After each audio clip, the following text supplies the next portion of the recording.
Chapter number 6, chapter का नाम है आपका थर्मोमेट्री। कोई बताना चाहेगा मुझे कि what do you mean by thermometry? ठीक है, मेरे ख्याल से हिंदी में से कहते हैं ऊष्मा गतिकी नहीं कहते बेटा, ऊष्मा मिति या कुछ ऐसा कुछ कहते होंगे, है ना? तो कोई बताना चाहेगा what do you mean by thermometry? चलिए मैं बताता हूँ आपको, है ना। Thermometry is that branch of physics which deals with the study of heat, temperature and all it's applications. यानी कि ऊष्मामिति भौतिक विज्ञान की वह शाखा है जिसके अंतर्गत हम लोग ऊष्मा का, तापमान का एवं इससे संबंधित जितनी भी एप्लीकेशंस हमारे पास है उनका अध्ययन करते हैं। तो जहाँ भी आपको हीट, टेम्परेचर वो दिखेगा वो सारे किसमें आएंगे? थर्मोमेट्री में आएंगे। ठीक है, तो देखिए आगे बढ़ते हैं हम लोग। नंबर इसमें सबसे पहली चीज़ जो आती है जानने की, हीट हिंदी में से बोलते हैं ऊष्मा। कोई बताना चाहेगा what do you mean by heat? ऊष्मा से आप क्या समझते हैं बताओ? हाँ ठीक है, वेरी गुड, बेटर। ठीक है, नहीं थोड़ा चूक गए अभी। और कोई अगर बताना चाहे? चलो मैं ये बता रहा हूं आपका। ठीक, हीट के बारे में। ठीक है, heat is a form of energy which produce sensation of warmth और हॉटनेस। यानी कि हीट सबसे पहली चीज तो एनर्जी है जो कि पैदा करेगी डिग्री ऑफ हॉटनेस। देखो, heat is a form of energy which produce sensation of warmth या हॉटनेस। जो आपने बोला है वहां भी मैं भी आऊंगा, वो कुछ और है। ठीक है, ऐसी ऊष्मा जो हमें गर्मी का एहसास दिलाती है, दैट इज कॉल्ड हीट। जहां भी हीट होगी वहां क्या होगी? गर्मी होगी। अगर यहाँ पे आग जल रही है, हीट हमारे पास आ रही है, तो हमें किसका एहसास होगा? गर्मी का एहसास होगा। अगर धूप तेज हो रही है, गर्मी का एहसास होगा, because that is also a form of energy या हीट एनर्जी। क्लियर? इसका एसआई मात्रक, क्योंकि एनर्जी है इसलिए इसका एसआई मात्रक जो होगा वो होगा joule, that is SI unit. ये आपको बिल्कुल ध्यान रखना है। SI unit of heat is joule, और इसकी एक और फेमस यूनिट होती है आपकी, दैट इज कैलोरी। और एक कैलोरी बराबर होता है 4.186 जूल। और ये आपको बिल्कुल याद रखना है, ये एक नंबर का क्वेश्चन है। ठीक है, एक प्रैक्टिकल यूनिट जो होती है हीट को नापने की वो कैलोरी होती है, एसआई तो जूल ही है, और एक कैलोरी में इतने जूल होते हैं। एक नंबर का क्वेश्चन है। आगे बढ़े, थोड़ा सा और समझ लीजिए हीट में क्या होता है। देखिए होता क्या है, माना कि कंटेनर है, ठीक है, इसमें कुछ लिक्विड भरा हुआ है, ये उसके एटम्स हैं अलग अलग, लेट एटम्स। हम जानते हैं हर चीज किससे मिलकर बनी है? एटम से। जब भी हीट दी जाएगी तो हीट दिए जाने पर इन एटम्स की काइनेटिक एनर्जी क्या होती है? बढ़ने लगती है। काइनेटिक एनर्जी बढ़ेगी। माना कि पहले सॉलिड था, आपने हीट दी, काइनेटिक एनर्जी बढ़ी, वो मूव करने लग गया, तो वो कन्वर्ट हो जाता है लिक्विड पे। आपने और हीट दी और एनर्जी बढ़ी, मोर इनकी एटम्स हैं इसके, और एनर्जी बढ़ी और तेज तेज मूव करने लग गए, तो लिक्विड कन्वर्ट हो जाएगा आपका गैस में। क्लियर? तो हीट को दिए जाने पर किसी भी सब्सटेंस की काइनेटिक एनर्जी क्या होती है? बढ़ जाती है। एक चीज और समझो इसमें, या मैं और अच्छा ये भी बोल सकता हूं उसे, हीट जो होती है वह किसी भी सब्सटेंस के सारे जितने भी उसमें एटम्स हैं उनकी काइनेटिक एनर्जी का सम होती है। यानी कि heat is the sum of kinetic energies of all molecule of any substance. यानी कि हीट को अगर मैं ऐसे दिखाऊं तो H इज इक्वल टू, अगर मान के चलो कि इस बीकर के अंदर n एटम्स है टोटल, है ना, कोई भी सब्सटेंस भरा है, इसमें कितने मॉलिक्यूल्स हैं या कितने एटम्स हैं? n एटम्स है। मॉलिक्यूल्स अणु होता है और एटम परमाणु, है ना। तो माना कि n है, तो H इज इक्वल टू, देखो, हाफ ऑफ m1v1 का स्क्वायर, पहले वाले की, पहले एटम की क्या होगी? काइनेटिक एनर्जी, प्लस दूसरे की हाफ ऑफ m2v2 का स्क्वायर, डॉट अप टू जितने भी हैं इस पे लास्ट में, हाफ ऑफ, माना कि n है तो mn और vn का स्क्वायर। लिख लीजिए, इंपॉर्टेंट, ये तुम्हें जानना पड़ेगा क्योंकि अब थोड़ा सा ऊपर लेवल पे है ना। तो हीट किसी भी एटम में मौजूद सभी अणुओं की गतिज ऊर्जा का योग के बराबर होती है। ठीक है, आगे बढ़ूं। अब दूसरी चीज आती है इसमें, एक और चीज हीट के बाद अगली जो इंपॉर्टेंट चीज है, that is temperature.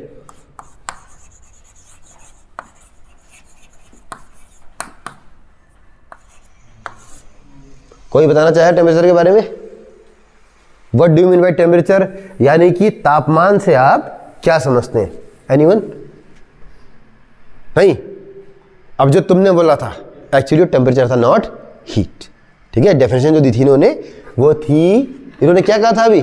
Degree of hotness और coldness, that is called temperature. यानी temperature are those which indicates degree of hotness और कोल्डनेस। तापमान वह सूचकांक है या वह इंडेक्स है जो दिखाएगा कि कोई भी वस्तु कितनी गर्म है या ठंडी। तो लिख लो चाहे यहीं पे छोटा सा,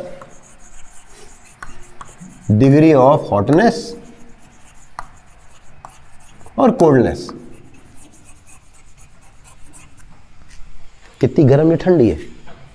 टेम्परेचर ज्यादा तो गर्म, टेम्परेचर कम तो ठंडी, है ना।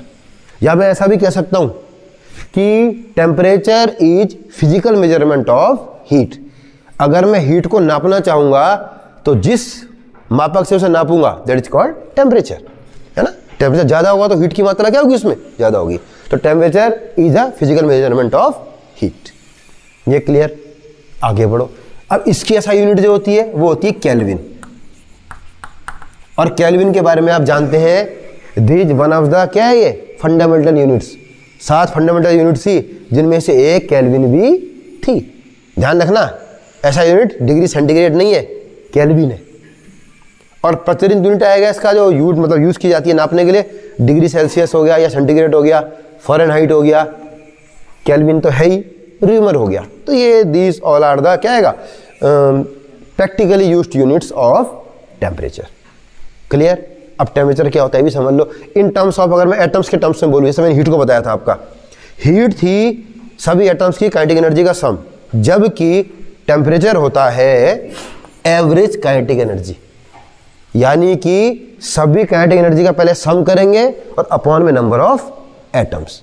तो average kinetic energy is equal to temperature. यानी कि इसका फॉर्मूला बनेगा, देखो, हाफ ऑफ m1v1 का square plus half of m2v2 का स्क्वायर अप टू, अगर n पार्टिकल्स हैं तो ये तो काइनेटिक एनर्जी को इनकी, अपॉन नंबर ऑफ एटम्स यानी कि अपॉन n।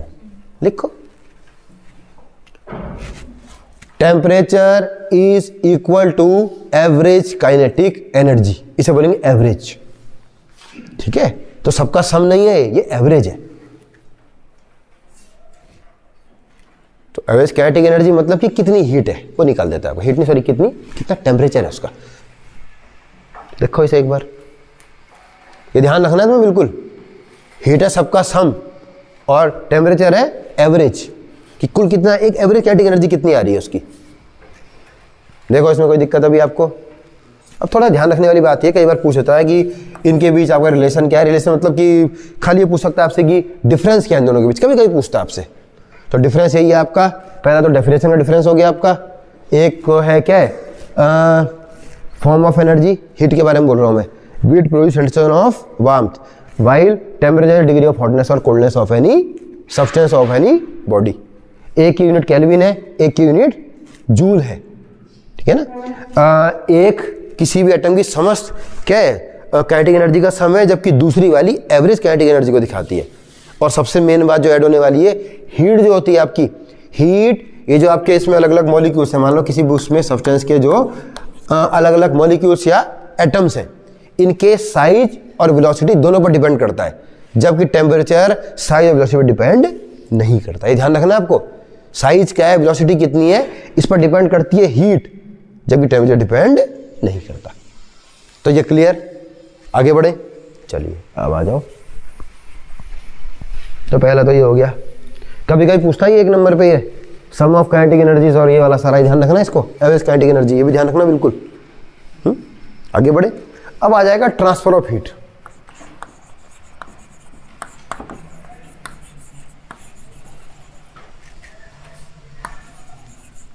आया ट्रांसफर ऑफ हीट, ठीक है। ट्रांसफर ऑफ हीट का मतलब होता है कि हीट का एक जगह से दूसरी जगह तक क्या होना, ट्रांसफर करना या चले जाना, ठीक है। तो 3 टेक्निक होती है, आसान है, मैं फटाफट चलूंगा इसमें। तो there are 3 techniques in which transfer of heat is possible. First one is conduction, इसे हिंदी में कहते हैं चालन। और मेनली सॉलिड जो होते हैं, सॉलिड में क्या होता है, हीट का ट्रांसफर जो होता है वह कंडक्शन के द्वारा ही होता है आपका। ठीक है, 3 टेक्निक्स होती है, कंडक्शन, कन्वेक्शन, रेडिएशन, चालन, संवहन, विकिरण। तो पहला वाला है कंडक्शन, जिसमें कि सॉलिड में होता है, क्योंकि जैसे तुम देखना है, तुमने रॉड ली, एक लोहे की रॉड ली और यहाँ से उसे क्या किया, हीट देना शुरू किया, गर्म करना शुरू किया, तो कुछ देर बाद दूसरा एंड भी क्या होता है, गर्म होना शुरू कर देता है। पर ध्यान रखना, इस प्रोसेस में आपका इस रॉड की साइज और शेप में चेंज नहीं होता। तो इस टाइप के ट्रांसफर ऑफ हीट को हम लोग कहते हैं कंडक्शन। यानी कि heat is transfer from one atom to another without the motion of atoms. Heat का ट्रांसफर होगा लेकिन एटम्स का मोशन नहीं होगा। एटम्स क्या करेंगे, वाइब्रेट करेंगे, ये वाइब्रेट करेगा, ये एनर्जी इसको देगा, ये वाइब्रेट करेगा, इसको एनर्जी देगा, तो वाइब्रेशन के द्वारा एनर्जी को ये पास करते हैं। ठीक है, तो heat transfer from one atom to या one part of to another without the motion of atoms of substance. Solids में ये होता है, तुमने देखा घर में आप गैस बना रहे हो, कुकर में करते हो, तो कुकर क्या होता है, गर्म होता है, अंदर खाना पक जाता है, इन कुकर के साइज और शेप में चेंज नहीं होता आपका। हीट इंजन हो गया, आपके इंजन जितने भी होते हैं, इंजन का मतलब बाइक चलाते हो, कार चलाते हो, तो इंजन क्या होता है, गर्म होता है उसमें, तो उस हीट से क्या होता है, इंजन आपका चलने लगता है आपका। फर्नेस हो गई, भट्टी हो गई, भट्टी में क्या होता है आपका, कुछ भी ले लो, हीट जो नीचे से वो गला देता है जो भी होता है उसके अंदर, है ना। तो दिस इज कंडक्शन। ठीक, आगे बढ़ूं, दूसरा आता है आपका कन्वेक्शन।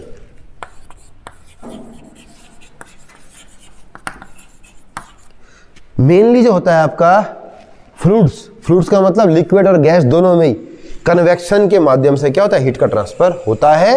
और इसमें क्या होता है आपका, लिख दो, दोनों लिख दो, गैस प्लस लिक्विड, और इसमें मोशन होता है आपका।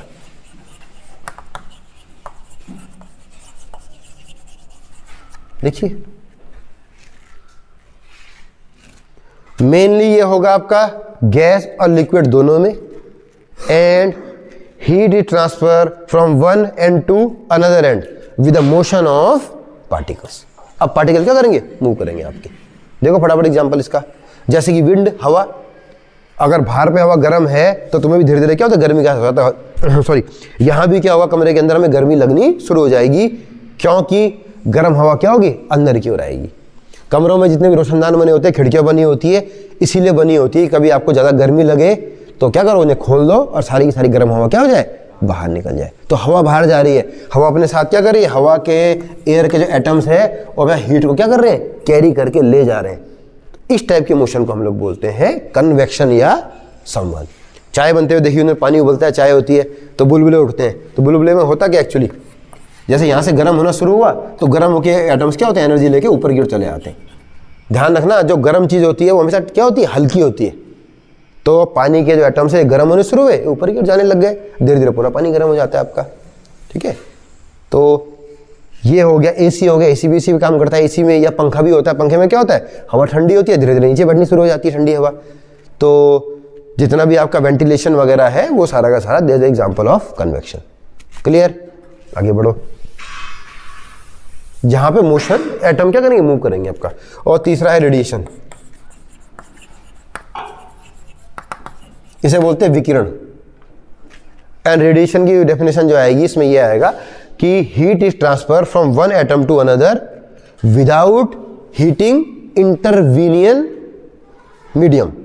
यानी कि हीट एक जगह दूसरी जगह तक ट्रांसफर होती है, लेकिन बीच के माध्यम में कोई फर्क नहीं पड़ता, या बीच के माध्यम को गर्म नहीं करती आपका।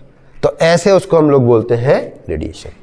ठीक है, radiation is that method in which heat is transfer from one point to another without heating intervening medium.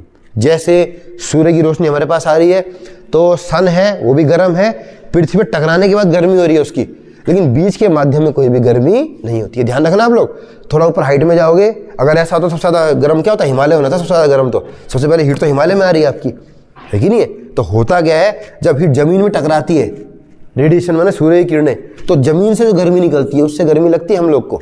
इस बात को समझना आप लोग, है ना। अगर हम ऊपर की ओर पृथ्वी से बढ़ेंगे तो ऊपर क्या है, अंधेरा है, कुछ भी नहीं है, ठंडा भी बहुत ज़्यादा होता है, और सारा स्पेस में क्या है, अंधेरा है आपका। तो सूर्य से रोशनी यहाँ पे आ रही है, टकराने के बाद गर्म हो रहा है, टकराने के बाद दिखाई दे रहा है।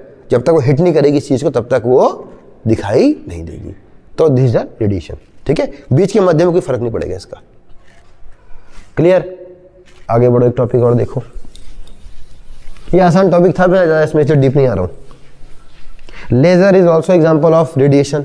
लेज़र एक बहुत शक्तिशाली वेव होती है जो कि लाइट से ही बनाई जाती है आपकी।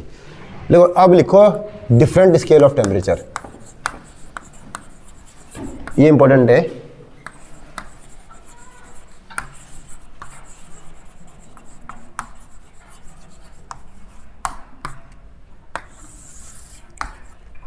डिफरेंट स्केल्स ऑफ टेम्परेचर, यानी कि तापमान को नापने के लिए अलग अलग जो है क्या वो आपके स्केल्स होते हैं। जैसे मैंने भी आपको बताया था, एक तो एसआई वाला हो गया केल्विन, एक होता है डिग्री सेंटीग्रेड, एक है फ़ारेनहाइट और एक होता है आपका र्यूमर। तो ये चारों को मैं एक साथ बता रहा हूँ, एक फिगर बनाना, चलो चारों क्लियर हो जाएंगे एक साथ। ठीक है, तो मैं एक फिगर बनाता हूँ पहले। लेट, ये पहला स्केल, दूसरा, तीसरा और चौथा, सब चीज़ समझ जाओगे, इसमें आसान है आपका। सबसे पहली चीज़, किसी स्केल को नापने के लिए हम लोग को करना पड़ता है एक प्रोसेस जिसे बोलते हैं कैलिब्रेशन। ठीक है, कैलिब्रेशन में हम लोग क्या करते हैं, जैसे माना मैंने एक ऑब्जेक्ट लिया, उसका से पहले मैं देखूंगा कि वो कब जम रहा है आपका, यानी फ्रीजिंग पॉइंट नोट करते हैं उसका, पहली चीज़। उसके बाद उसी का हम लोग नोट करेंगे जब वो गल रहा है आपका, यानी कि मेल्टिंग पॉइंट और बॉइलिंग पॉइंट। एक तो हम उसका वो करेंगे फ्रीजिंग पॉइंट और एक बॉइलिंग पॉइंट, तो 2 पॉइंट देखते हैं हम लोग। ठीक, तो यानी कि नीचे वाला एंड जो हो गया किसी को भी, इसे बोलो फ्रीजिंग पॉइंट,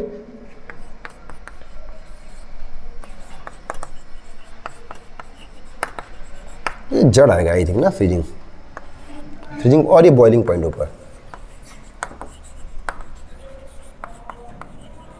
ऊपर वाला मान लो बॉइलिंग पॉइंट, नीचे वाला मान लो फ्रीजिंग पॉइंट। ठीक है, और उसके बाद बीच में जितने भी आपके वो आ रहे हैं, जो डिफरेंस आ रहा है, उसको बराबर भागों में हम लोग क्या करेंगे, बांट लेंगे। जैसे अगर मैं पहला वाला बोलूँ, ये वाला स्केल, ये है माना सेंटीग्रेड या सेल्सियस, ये सेल्सियस स्केल है। तो हम लोग जानते हैं सेल्सियस स्केल में जो हम लोग यूज करते हैं प्रैक्टिकल लाइफ में, 0 डिग्री पे क्या होता है, पानी बर्फ बन जाता है, तो फ्रीजिंग पॉइंट कितना होता है, 0, और पानी उबलता है आपका 100 पे, तो ये कितना हो गया, 100। तो मैंने पहले स्केल की बात की जिससे तुम लोग क्या हो, परिचित हो। ठीक है, हम कैलिब्रेशन कर रहे हैं। अगर मैं सेल्सियस स्केल का कैलिब्रेशन करूंगा, या डिग्री सेंटीग्रेड भी बोलते हैं इसे, तो हम लोग को पता है फ्रीजिंग पॉइंट कितना है, 0 पे पानी क्या होता है, बर्फ बन जाता है, तो फ्रीजिंग पॉइंट हो गया 0, और 100 पे पानी उबलने लगता है, तो दैट इज बॉइलिंग पॉइंट। इसी प्रकार से दूसरा हो गया आपका फ़ारेनहाइट, HREN, फ़ारेनहाइट। इसमें देखना फ़ारेनहाइट स्केल में 32 और ये है 212, जबकि केल्विन स्केल में ये होता है आपका 273 और ये हुआ 373। और र्यूमर 0 से 80 लिखो साहब। 4 अलग अलग स्केल और चारों का फ्रीजिंग पॉइंट भी अलग है और बॉइलिंग पॉइंट भी अलग है। भाई ये सारा निकाल गया, समझ गए तो सब निकल गया, फिर तो कोई दिक्कत ही नहीं है तुम्हें, क्योंकि ये पूछता है बीच के जो हिस्से ने बराबर भागों में बांट लो। तो 0 हो गए, कितने डिवीजन आ गए इसके में, 100 डिवीजन। इसमें कितने आएंगे, 212 में से 32 घटाओ, 180 डिवीजन, ये बराबर भागों में बांटना है आपको। इसमें कितने डिवीजन आएंगे, इसमें से घटाऊंगा तो ये भी 100 है, और इसमें 80, 0 में से 80 गया, तो यानी कि सारे डिवीजन है इसके बीच के। तो ये 4 स्केल देख लो एक बार। ठीक है, इस प्रोसेस को बोलते हैं कैलिब्रेशन करना। पहले फ्रीजिंग पॉइंट निकालो, फिर बॉइलिंग पॉइंट निकालो, और बीच के हिस्से को बराबर भागों में क्या कर लो, डिवाइड कर लो, कैलिब्रेशन। ठीक है, अब रिलेशन इससे निकल जाएगा पूरा का पूरा। मैं मिटा दूं इसे, क्योंकि जगह कम है यहाँ पे, तुमने बना लिया होगा इसे। अब इनके बीच संबंध निकालने का सिंपल फॉर्मूला है जो यहीं से निकल जाता है आपका, एंड दैट फॉर्मूला इज, देखिए पहला स्केल देखो, सेल्सियस स्केल को सी से दिखाते हैं, C minus lowest point 0 upon upper point minus lower point, 100 minus 0 is equal to, दूसरा वाले स्केल पे आओ, फ़ारेनहाइट अपर मतलब जो चाहिए वो, minus lower scale 32 upon 212 minus 32 कर दूँ ऐसी, 212 माइनस 32 180 से लिख रहा हूँ मैं, से 100 ही लिख लो सीधे, is equal to Kelvin, K minus 273 upon 200 में 373 में से 273 जाएगा तो ये भी 100 is equal to Reaumur R upon 80 minus 0 बराबर 80। एक बार देखो मैंने क्या किया, ये फॉर्मूला है, जो चाहिए वो मान minus lower point upon upper point minus lower point. There is a relation between या रिलेशन अमंग ऑल स्केल्स। काटना शुरू करूंगा अगर मैं 20 से, ये 5, ये 9, ये 5 और ये 4, 20 से काटो सबको, 20 से मल्टीप्लाई करना शुरू करो तो we get at the end C/5 बराबर F minus 32/9 is equal to K minus 273/5 is equal to R/4 and that is a relation among all these temperature scales। तो 4 टेम्परेचर स्केल, उनके बीच रिलेशन होता है। क्या होता है मैंने तो पूरा समझा दिया कि कैलिब्रेशन के थ्रू ये निकला जाता है और दिस द फॉर्मूला और ये रिलेशन है। इसमें तुम्हें क्वेश्चन आएगा ही आएगा, आता है क्वेश्चन, तो जिसको भी देगा तुम्हें उसमें से मान छांट के रख देना है। मैं अभी समझा रहा हूं कैसे, पहले समझो, ये तुम्हें क्लियर हुआ। अब माना तुम्हें ये कहते हैं, माना तुम्हें कोई क्वेश्चन आता, क्वेश्चन कैसा आता है देखो कि 32 डिग्री सेंटीग्रेड को फ़ारेनहाइट में क्या करो, कन्वर्ट करो, चेंज करो। तो कर लोगे, तुम्हें क्या लेना है, इन दोनों को छोड़ दो, इन दोनों को लेना है तुम्हें। सी की जगह रखना आपका मान कितना, 32, यानी कुछ वैसे ही दिखा रहा हूं मैं, ये आ जाएगा 32/5 इजिकल टू F माइनस 32/9। कुछ ऐसा यहाँ पे करके तुम निकाल सकते हो। क्लियर। अगर आपसे कहेगा कि 20, यही 32 ही ले लो फिर से, या थोड़ा इजी लेता हूँ मैं, 20 डिग्री सेंटीग्रेड को अब चेंज करो केल्विन में। अब ये वाला फार्मूला लो, इस फार्मूले से आप लोग को पता है कि C is equal to K minus 273। यहाँ पे मान रखो 20 इजिकल टू K माइनस 273, ये इधर जाके जुड़ जाएगा तो केल्विन में मान आ जाएगा इसका 20 प्लस 273, तो 293 इसका मान आ जाएगा, है ना। इसे भी एक तरह अलग तरह से लिख लीजिए चाहे आप, यानी कि डिग्री सेंटीग्रेड में जो वैल्यू होती है उसमें 273 को अगर हम जोड़ देंगे तो बन जाएगा आपका केल्विन।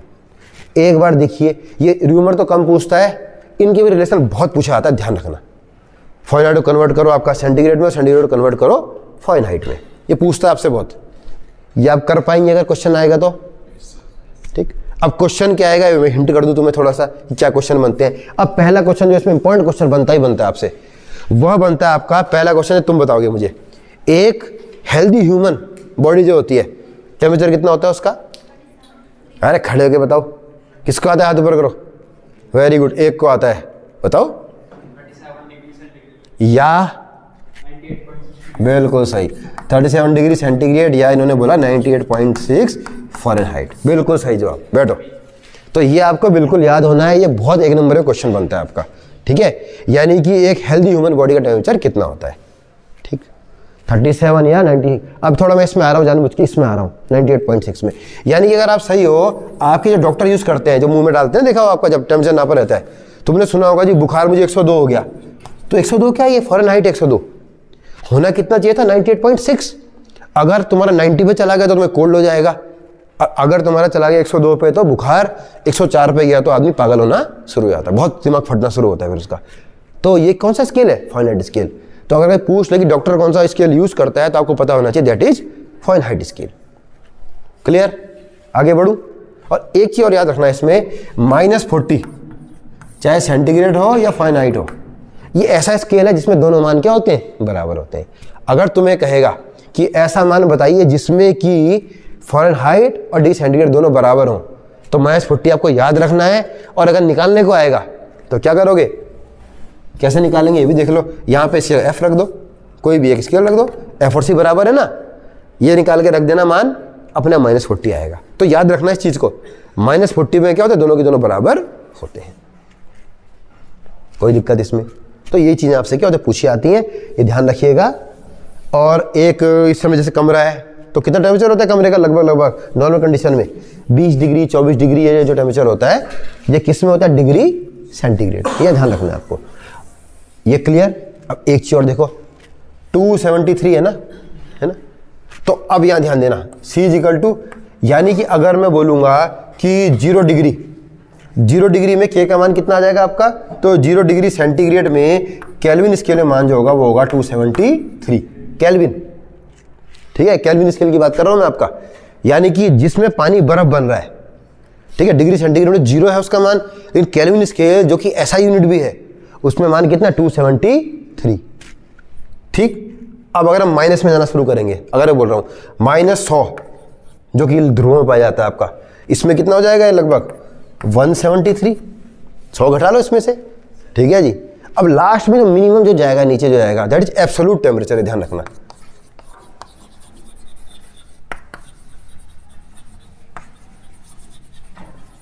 एब्सोल्यूट टेम्परेचर होता है जिसका मान होता है 0 केल्विन। लिखिए, ये आपको आना चाहिए, पूछेगा अलग क्वेश्चन है। एब्सोल्यूट टेम्परेचर एट विच क्या है, minimum possible temperature, this minimum possible temperature and this unattainable temperature, यानी कि 0 केल्विन। ठीक है, यानी कि इसी में आगे आ रहा हूं मैं, नो काइनेटिक एनर्जी। इतना भी लिखो फिर आगे बढ़ूंगा मैं, पहले समझो। 0 केल्विन नो काइनेटिक, यानी डिग्री सेंटीग्रेड में कितना हो जाएगा -273, माइनस में डिग्री सेंटीग्रेड, यही है ना माइनस में, है ना। अगर 0 हो जाए तो C बराबर -273, यहाँ पे 0 रख के देख लो। अब दो चीज समझना। पहली चीज तुमसे पूछा है what do you mean by absolute temperature, तो पहली चीज एब्सोल्यूट टेम्परेचर जिसका की मान होता है 0 केल्विन, परम शून्य ताप, या जिस ताप पर किसी भी एटम के समस्त एटम की गतिज ऊर्जा 0 हो जाती है। मैंने क्या बताया था, हीट बताया था, heat is the sum of all kinetic energy, ये तो बताया था। तो अगर काइनेटिक एनर्जी 0 हो जाए तो मिनिमम पॉसिबल टेम्परेचर वही हो पाएगा आपका, एंड दैट इज 0 केल्विन। क्योंकि ये प्रैक्टिकली पॉसिबल ही नहीं है। हर एटम, कुछ भी जिस भी चीज का एटम हो, हल्का वाइब्रेट तो वो करता ही करता है। तो इस कारण से 0 केल्विन कभी भी अटेंड नहीं किया सकता, दैट इज अनएटेबल, ये कभी पॉसिबल हो ही नहीं सकता। अगर मैं अर्थ की बात करूं, अर्थ में जो मिनिमम पॉसिबल टेम्परेचर आज तक हुआ है वो है -140, इससे ऊपर हम जा ही नहीं पाए, अभी तक जा ही नहीं पाए इससे ऊपर। स्पेस में थोड़ा बहुत चले भी गए, अर्थ में तो पॉसिबल ही नहीं है। 0 डिग्री पे तो बर्फ बन रहा है, लेह लद्दाख सुना होगा तुमने 40 डिग्री पे, जबकि खाना भी जम जाता है उनका बिल्कुल, है ना। उसके बाद नॉर्थ पोल पे आओ, वहाँ भी लगभग 100 के आसपास ही होता है, पर जुगाड़ करके इतना तो कर सकते हैं, इससे ऊपर आप नहीं कर पाए हैं। ठीक है जी, ये समझ में आ गया। तो यहाँ तक पहुँचना तो असंभव है, पर अगर हम 200 भी पहुँच गए माइनस, तो बहुत बड़ा अचीवमेंट होने वाला है। क्योंकि हल्का जीके के लिए बता रहा हूँ आपको, एक टॉपिक है सुपर कंडक्टिविटी, ये आगे पढ़ोगे आप लोग। उसमें क्या होता है, रेजिस्टेंस 0 हो जाता है किसी भी उसका, यानी कि बहुत कम टेम्परेचर में रेजिस्टेंस का 0 हो जाना। ठीक है, लेकिन उसके लिए टेम्परेचर जो होता है बहुत ज़्यादा चाहिए होता है, बहुत कम, इतना कम चाहिए होता है कि -200, -220, तो अर्थ में पॉसिबल नहीं हो पा रहा है वो। तो super conductivity is not possible because बहुत लो टेम्परेचर चाहिए इस चीज़ के लिए। स्पेस पे पॉसिबल है, स्पेस पे तो कर देते साइंटिस्ट जैसे करके, अर्थ पे ही पॉसिबल नहीं कर पा रहे, क्योंकि अगर रेजिस्टेंस ही नहीं होगा तो पावर कंजप्शन ही नहीं होगा। ये जो बिजली जो आपका खर्चा आ रहा है, बिजली का क्यों आ रहा है, रेजिस्टेंस ही तो खत्म करता है उसको आपका। रेजिस्टेंस का मतलब जो करंट को खत्म करे बीच में, तो रेजिस्टेंस अगर 0 हो जाए तो सुपर कंडक्टर बन जाएगा वो। तो इस पर बहुत रिसर्च हो रही है इस समय, पर ये पॉसिबल नहीं हो पा रहा है करना। तो लगे हैं, देखें, सुपर कनेक्टिविटी और नैनो टेक्नोलॉजी, ये दोनों इस समय फ्यूचर है जिस पर कि लगे हैं लोग, है ना। ये दोनों बहुत बड़े टॉपिक है। खैर आर्टिफिशियल इंटेलिजेंस भी है वैसे, बट ये दोनों फिलहाल हैं। क्लियर? टाइम है अभी, एक टॉपिक और देखो, फटाक से देखो, ठीक है। सिर्फ वो बताने का वैसा नहीं है उसमें, इसलिए मैं फटाफट से करूँगा। एक टॉपिक और देखिए, इसमें लिखो थर्मोमीटर्स।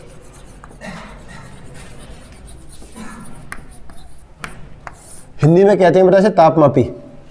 इसमें सिर्फ इंट्रोडक्शन है आपके सिलेबस में, तो इसलिए फटाफट चल जाएगा आपका। स्केल समझ गए ना, चार स्केल है, उनके संबंध देख लेना। -40, ठीक है, फिर दोनों सेम हो जाएंगे। और ह्यूमन शरीर का टेम्परेचर 98.6 फ़ारेनहाइट में और 37 आपका डिग्री सेंटीग्रेड में। कुछ बुक्स में 98.4 भी दिया हुआ है, तो चलेगा। 98.4 भी लिखोगे तो उतना खराब नहीं मानेंगे। क्यों खराब नहीं मानेंगे? क्योंकि हल्का वेरी हो सकता है, आपका पॉइंट में वेरिएशन पॉसिबल है, मतलब चलेगा इतना।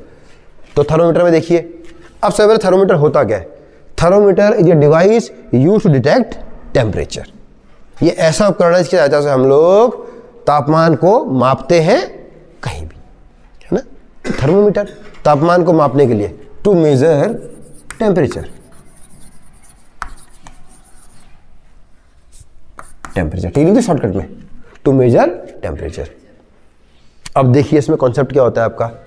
इसके लिए हम लोग क्या करते हैं, हम कोई भी ऐसी चीज लेंगे जो टेम्परेचर के साथ वेरी करती है, बिल्कुल इक्वल वेरी करे। आपका टेम्परेचर बढ़ेगा तो वो वेरिएशन दे। माना ही कोई चीज़ है, माना मैं मरकरी की बात करूँ, आपका पारे की बात करूँ, हम जो थर्मोमीटर यूज़ करते हैं ना घरों में, या जो सबसे मेन जो इजी सिंपल थर्मोमीटर बोलते हैं इसको आपका, उसमें हम लोग यूज़ करते हैं मरकरी। ठीक है, मरकरी की विशेषता क्या होती है कि तापमान के बढ़ने पर मरकरी क्या होता है, फैलना शुरू कर देती है आपकी, तो मरकरी फैलती है। तो कोई भी हम ऐसी प्रॉपर्टी लेंगे जिसका कि संबंध टेम्परेचर के बढ़ने के साथ या घटने के साथ होता है, तो बस उसको हम लोग नाप लेते हैं, उसके अकॉर्डिंग टेम्परेचर को भी हम लोग नाप लेते हैं। तो करें स्टार्ट। तो जैसे पहला वाला इसके एग्जांपल में लिखो मरकरी थर्मोमीटर।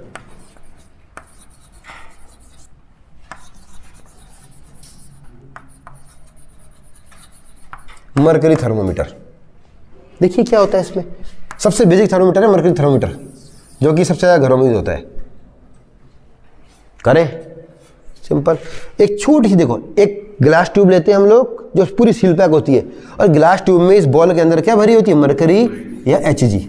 और मैंने आपको शायद लास्ट क्लास में बताया था, मरकरी चिपकती नहीं है, उसकी विशेषता है मरकरी की, उसका कोई सी फोर्स बहुत ज़्यादा होता है आपका, तो चिपकती नहीं है, मतलब कि दीवारों से उसका कोई फर्क नहीं पड़ेगा। तो अगर टेम्परेचर बढ़ेगा तो मरकरी के हिसाब से इस ट्यूब में क्या होती है, ऊपर चढ़ जाती है। टेम्परेचर और बढ़ाएंगे मरकरी और चढ़ जाएगी, टेम्परेचर कम करेंगे तो मरकरी क्या होगी, नीचे ही रह जाएगी आपकी। तो मरकरी एक्सपेंड करती है जब उसे हीट दी जाती है। तो बस अकॉर्डिंगली हम लोग क्या करते हैं, ऐसे खाने बना दिए, ये 0 हो गया, 10 हो गया, 20 हो गया, अब तो इतना भी तो बनाना है, 100 हो गया, 120 हो गया, बस। तो सिंपल थर्मोमीटर आप यूज़ करते हैं, दिखाऊंगा मैं, होगा पड़ा हुआ यहाँ पे, दैट इज मरकरी थर्मोमीटर। तो जो भी अभी टेम्परेचर होगा उसके अकॉर्डिंग क्या होगा, मरकरी उस स्केल पे पहुँच जाती है आपकी। पहला वाला ये क्लियर। इसी और दूसरा होता है ये होता है आपका एल्कोहल, एल्कोहल थर्मोमीटर, सेम वही। इन दोनों को लिक्विड थर्मोमीटर भी कह सकते हैं हम लोग, क्योंकि मरकरी लिक्विड फॉर्म में होती है, एल्कोहल भी लिक्विड फॉर्म में होता है। अब एल्कोहल एक ऐसा ही मरकरी की तरह ही सब्सटेंस होता है आपका, जो कि हीट देने पर फैल जाता है। अंतर दोनों में क्या है, देखो मरकरी थोड़ी सी विजिबल होती है देखने में, मरकरी आप ध्यान से देखना पड़ता है उसे। एल्कोहल में क्या होता है, कलर्ड होता है आपका। एक तो अल्कोहल में कलर होता है आपका, यानी कि सेम ऐसा ही होगा, अल्कोहल क्या होगा, थोड़ा सा रंगीन होगा, तो दूर से दिख जाएगा टेम्परेचर कितना है आपका। और दूसरी विशेषता ये होती है इसकी रेंज ज़्यादा होती है थोड़ी सी, मरकरी से ज़्यादा रेंज में काम करता है ना, तो रेंज थोड़ी सी इसकी क्या है, ज़्यादा है आपकी। खासतौर पर नेगेटिव रेंज, जैसे मरकरी का 0 से काम करती है तो -40 से काम करता है आपका, तो रेंज ज़्यादा होती है। ये समझे पहला वाला, बस इंट्रोडक्शन है, इसमें कुछ नहीं आता। अब और टाइम उसमें देखो 2 तो ये हो गए, तीसरा वाला देख लीजिए। तीसरा है गैस थर्मोमीटर बोलते हैं इसे।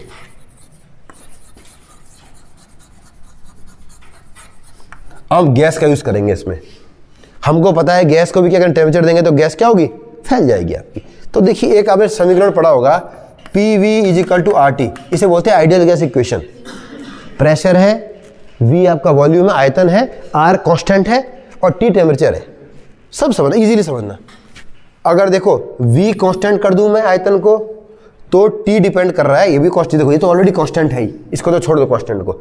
अगर मैं V कांस्टेंट कर दूं तो T डिपेंड करेगा P पर, ठीक है। तो इसलिए हम इसको बोलते हैं, हम लोग इसे बोलते हैं कांस्टेंट वॉल्यूम थर्मोमीटर, यानी कि वॉल्यूम को कांस्टेंट कर देने पर प्रेशर में जो वेरिएशन होता है वह टेम्परेचर के अकॉर्डिंग होता है। तो बस ऐसे करके हम लोग नाप लेते हैं। और यहीं पे अगर मैं प्रेशर को कर दूंगा, फिक्स कर दूंगा, तो बन जाएगा कांस्टेंट प्रेशर गैस थर्मोमीटर। तो उसमें क्या होगा, टेम्परेचर वेरी करेगा according to volume.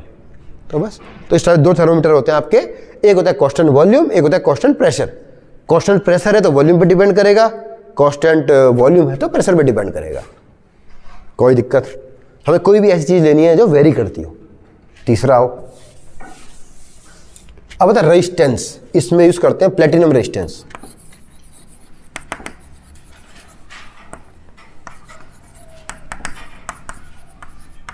Thermometer, platinum प्रतिरोध तापमापी हिंदी में, ठीक है। हम लोग को पता होना चाहिए टेम्परेचर की होती है RT = होता है R01 + αT, ये एक वो होता है आपका T बराबर टेम्परेचर।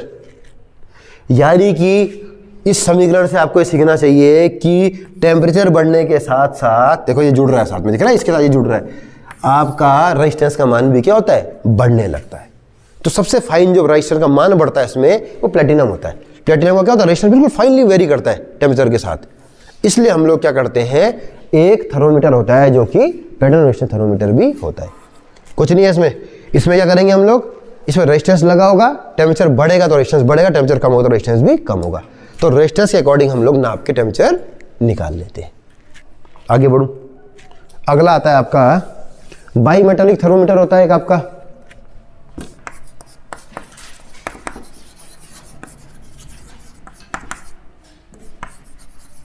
ठीक है, समझ आना, थर्मोमीटर है आपका।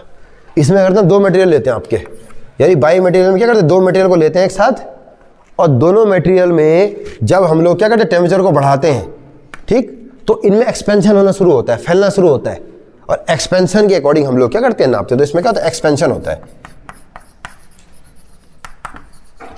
इन दोनों एक्सपेंशन होता है आपका। और यहीं पे हम लोग एक तीर को जोड़ लेते हैं, ऐसा करके मीटर लगाए थे यहाँ पे। तो जितना फैलेंगे उस हिसाब से मीटर क्या होता है, वेरी करता है आपका स्केल। तो बाई मेटालिक थर्मोमीटर में दो मेटल को लिया जाता है जिनको की एक्सपेंशन होता है, फैलते हैं आपस में, चिपका के रखते हैं, तो फैलने के अकॉर्डिंग हम सुई लगा देते हैं और सुई क्या करती है, वेरी करती है। तो यानी कि इसमें एक्सपेंशन होगा। एक और आ जाओ, एक होता है आपका एक मेन पायरोमीटर, देख लीजिए जो इंपॉर्टेंट है। पायरोमीटर में रेडिएशन, हम एक ऐसी वो लेते हैं आपका, यानी कोई ऐसा मान चलिए एक मैंने बल्ब ले लिया, ऐसा टेम्परेचर बढ़ेगा तो रेडिएशन क्या निकलेगा, इससे ज़्यादा निकलेगा, टेम्परेचर कम होगा तो रेडिएशन कम निकलेगा। तो पायरोमीटर थर्मोमीटर, मतलब पायरोमीटर थर्मोमीटर है इसका पूरा नाम।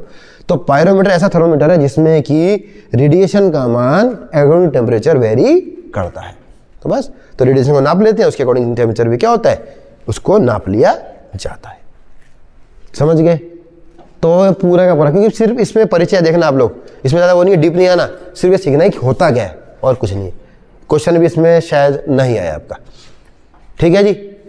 इस प्रकार 4-5 मैंने आपको थर्मोमीटर बताया है जिनमें कोई ना कोई ऐसी प्रॉपर्टी थी जो कि किसके साथ वेरी कर रही थी, आपकी टेम्परेचर के साथ। तो बताइए कोई दिक्कत आपको इसमें? तो these all are the types of thermometer.